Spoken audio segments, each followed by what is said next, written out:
तो जय हिंद दोस्तों, कैसे हो भाई आप सभी। चलेगा एक बार फिर स्वागत है आपका हमारे यूट्यूब चैनल AK साइंस 2.0 पर। जैसे कि आप लोग जानते हैं कि अभी विगत कुछ दिनों से मैं आप लोगों के लिए डेली प्रैक्टिस सेट लेके आ रहा हूं, जो कि बहुत ही इंपॉर्टेंट होने वाले हैं रेलवे के हिसाब से। चलिएगा, तो आज भाई कुछ टेक्निकल इशू के कारण मैं लाइव नहीं आ पाया हूँ, इसलिए मैंने आप लोगों के लिए बेहतरीन कुछ क्वेश्चंस लेके आया हूँ जो कि बहुत आपके लिए इम्पोर्टेंट होने वाले हैं। तो आप 10 से 15 मिनट की वीडियो रहेगी, उसमें फटाफट आप ये चीज़ें अपनी रिवाइज कर लीजिएगा। देखिए, एक शानदार क्वेश्चन है कि जब किसी पिंड का वेग उसके मूल मान से 2 गुना कर दिया जाता है तो उसकी गतिज ऊर्जा क्या हो जाती है। देखिए भाई, बात गतिज ऊर्जा की हो रही है। गतिज ऊर्जा बराबर होता है 1/2 mv² मेरे दोस्त, ठीक है ना। बराबर होता है क्या, के काइनेटिक एनर्जी होता है। तो जब वो वेग को 2 गुना करेगा तो भाई ये 2 का वर्ग हो जाएगा, तो ये गतिज ऊर्जा कितनी बढ़ जाएगी, गतिज ऊर्जा 4 गुना बढ़ जाएगी। इसका ऑप्शन हो जाएगा, option number A is the right answer, मूल मान का 4 गुना। चलिए लेके चलते हैं आपको अगले क्वेश्चन की ओर।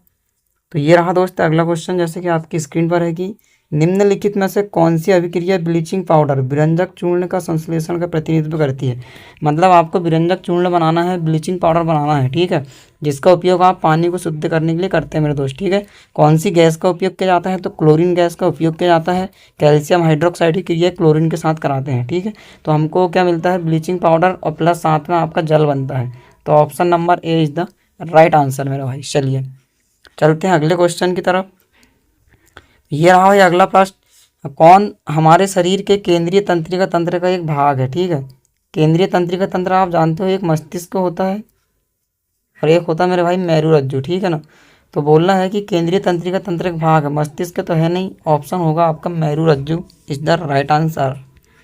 ये रहा दोस्त अगला क्वेश्चन, एल्यूमिनियम के एनोडाइजिंग का प्राथमिक उद्देश्य क्या होता है। इसके संचरण प्रतिरोध को, दिखावट को बढ़ाना, इसको नरम और अधिक लचीला बनाना, अम्लों के साथ इसकी प्रतिक्रियाशीलता बढ़ाना और बेहतर चालक बनाना, ठीक है। आप लोग जानते हो जो एनोडाइजिंग किया जाता है, ये किसके लिए किया जाता है, तो संचरण को प्रतिरोध मतलब संचरण से सुरक्षा के लिए इसका उपयोग किया जाता है। चलिए ये रहा भाई अगला प्रश्न, निम्नलिखित में से कौन सा तत्व मानक स्थितियों में विशेष रूप से अधातु के रूप में वर्गीकृत किया गया है। जिंक तो एक धातु होती है, सिल्वर भी एक धातु होती है, पारा भी एक धातु है मेरा भाई। एक ऑप्शन बनता है हाइड्रोजन, जिसको आवारा तत्व कहा जाता है। कौन सा तत्व है, ये आवारा तत्व है मेरे मित्र। क्लियर, तो ये धातु और अधातु दोनों तरह काम करता है। तो राइट आंसर हो जाएगा ऑप्शन नंबर सी। चलते हैं हम अगले क्वेश्चन की ओर। द्रव्यमान संरक्षण नियम क्या कहता है भाई, ये आपको बताना, ठीक है। द्रव्यमान संरक्षण नियम भाई ये अभिक्रिया को संतुलित करने के लिए बताया गया है कि अभिक्रिया से पहले और अभिक्रिया के बाद का जो द्रव्यमान होता है वो फिक्स होता है, ठीक है। इसको लेवोजियर ने दिया था, मतलब कि ना तो आप उसको नष्ट कर सकते हो, परमाणु को नहीं बना सकते हो। क्लियर, तो द्रव्यमान को ना तो अपन बना सकते हो नहीं नष्ट कर सकते हैं, ऐसा इसका कहना था। तो इस हिसाब से देखा जाए तो इसका option number 4 is the right answer. अगला क्वेश्चन, अधिकांश कार्बनिक यौगिक में किस प्रकार के बंध मौजूद होता है भाई साहब। देखिए, बात कार्बनिक यौगिक की हो रही है, तो कार्बन और हाइड्रोजन के बीच में जो बंध बनता है, ठीक है, वो बंध कौन सा बनता है मेरे मित्र। तो आप बोलोगे कौन सा बंध बनता है, सहसंयोजक बंध बनता है, क्योंकि इलेक्ट्रॉन की साझेदारी होती है भाई, ठीक है। क्योंकि CH4 लिखोगे आप, बीच में C रहेगा, एक एक हाइड्रोजन जुड़ जाएंगे, तो ये कौन सा बंध है, सहसंयोजक बंध है, ठीक है ना। तो राइट आंसर आएगा ऑप्शन नंबर 2। अगला क्वेश्चन है कि किसी प्रिज्म की आपतित किरण और निर्गत किरण के बीच कोण को क्या कहा जाता है। बहुत लाजवाब क्वेश्चन है, शानदार क्वेश्चन है, बताइए इसका, ठीक है भाई। ये भी बढ़िया प्रश्न है कि प्रिज्म है कोई, इसमें आपतित किरण और निर्गत किरण के बीच में कौन सा कोण बनता है। तो ये कोण को अपन कहते हैं मेरे भाई विचलन कोण इज द राइट आंसर। चलिए अगला प्रश्न है कि 30 kg द्रव्यमान के एक गुटके को x मीटर की ऊंचाई तक ले जाने में किया गया कार्य 6000 जूल है।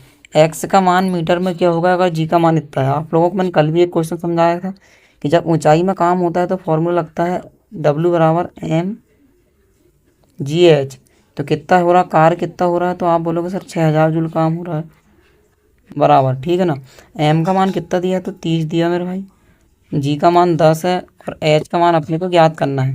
तो 2 शून्य से ये 2 शून्य चले जाएंगे और 3 से कट जाएगा कितनी बार, 20 बार। तो आंसर हो जाएगा 20 metre is the right answer. चलिए चलते हैं अगले प्रश्न की ओर। यदि किसी वस्तु को अवतल दर्पण के वक्रता केंद्र पर रखा जाता है तो बनने वाला प्रतिबिंब होगा, देखिएगा, अवतल दर्पण के वक्रता केंद्र पर रख रहा है आप, ठीक है, ये अवतल दर्पण होता है मेरे भाई, तो ये उसका वक्रता केंद्र रहेगा और यहाँ उसका फोकस दूरी रहेगी। तो जब यहाँ पे आप वस्तु रखोगे तो प्रतिबिंब वक्रता केंद्र पे ही बनता है। और कैसा बनता है, तो ये वस्तु के समान बनता है। क्लियर, कैसा बनता है, वस्तु के समान बनता है, वास्तविक बनता है ये, ठीक है। तो इसका राइट आंसर हो जाएगा option number 4 is the right answer. अगला क्वेश्चन है कि निम्नलिखित में से कौन सी गतिविधि सबसे अच्छी तरह से दर्शाती है कि पदार्थ के कणों के बीच आकर्षण बल होता है। चलिएगा, आकर्षण बल सबसे ज़्यादा भाई घनत्व जिसका रहेगा वहाँ आकर्षण बल ज़्यादा मिलेगा।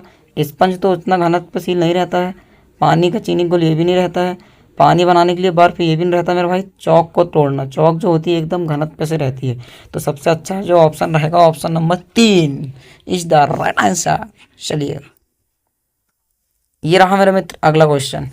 एक धारावाही वृत्ताकार पास के केंद्र में चुंबक क्षेत्र की दिशा निम्नलिखित में से किसके द्वारा निर्धारित की जाती है। चलिएगा, देखिएगा, ये पास है मेरे दोस्त, ये पास है, तो इसमें आपको ज्ञात करना है। तो इसके लिए किसका उपयोग करते हैं अपन, इसके लिए राइट हैंड थंब रूल का उपयोग किया जाता है जी, ठीक है, जिसमें अपनी जो बंद उंगलियां होती है ये चुंबक क्षेत्र की दिशा बताती है और अंगूठा जो होता है वो करंट की दिशा बताता है। याद रखिएगा, option number 2 is the right answer.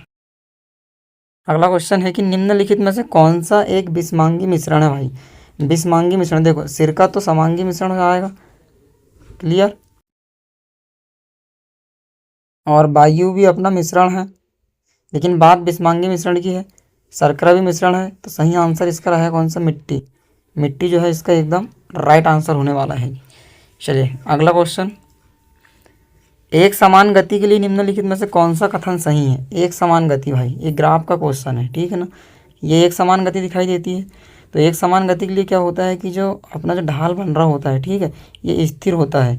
स्थिर का मतलब ये है कि ना तो इसमें कोई चाल बढ़ रही है ना ही चाल घट रही है। तो ये कैसा रहेगा इसका आंसर, ढलान शून्य वाला ये वाला होता है, ठीक है, जब उसमें विराम अवस्था होती है। ये समय को दर्शा रहा है और ये दर्शा रहा है दूरी को, तो ये एक ही जगह होता है, उसको विराम अवस्था को शून्य ढलान कहती है, तो आंसर नहीं हो सकता। ढलान घट रहा है तो ये ढलान घटेगा मतलब चाल घटेगी।